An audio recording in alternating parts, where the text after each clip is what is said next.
भैया कनिया बात मैया के जयकारा लगबे के छे। नाचा नाचा हिला के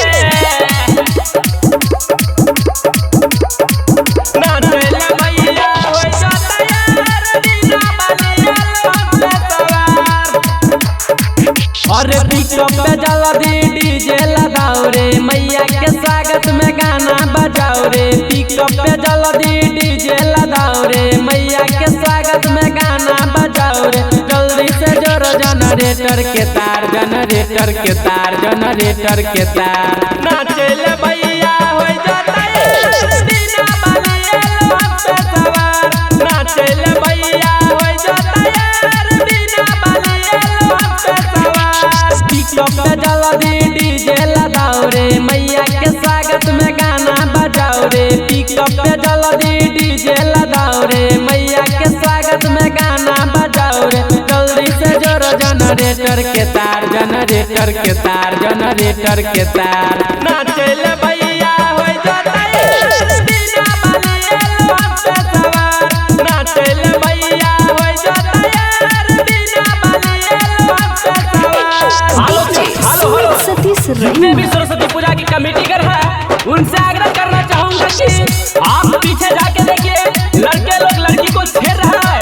हालो चेक हालो नाचे ले भैया हो जाता यार दीना बलिया लोग सवार। अरे बोले न पूजा में दो दे तो ज्ञान रे सब के होई जे तो बेरा पार रे। दादा तारे मंगला बोले न पूजा में दो दे तो ज्ञान रे सब के होई जे तो बेरा पार रे। पंडाल के दोनों साइड लॉरी लगाओ रे सूर्य के दाता अगरबत्ती देखाओ रे। पंडाल के दोनों साइड लॉरी लगाओ रे सूर्य के दाता अगरबत्ती देखाओ रे। जल्दी से जोड़ो जनरेटर के तार जनरेटर के तार जनरेटर के तार। नाचे ले भैया हो जाता यार दीना बलिया लोग सवार। नाचे ले भैया हो जाता यार दीना बलिया लोग सवार।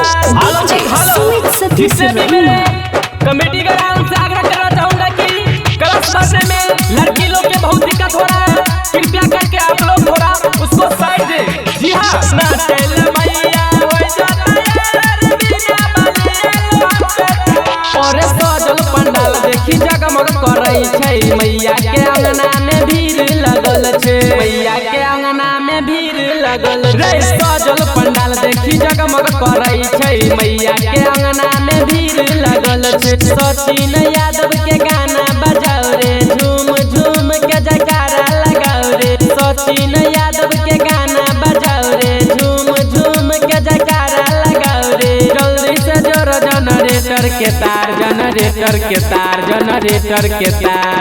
नाचे ले भैया हो जाता यार दीना बलिया लोग सवार। नाचे ले भैया हो जाता यार दीना बलिया लोग सवार। Presented by Majivdani Recording Studio।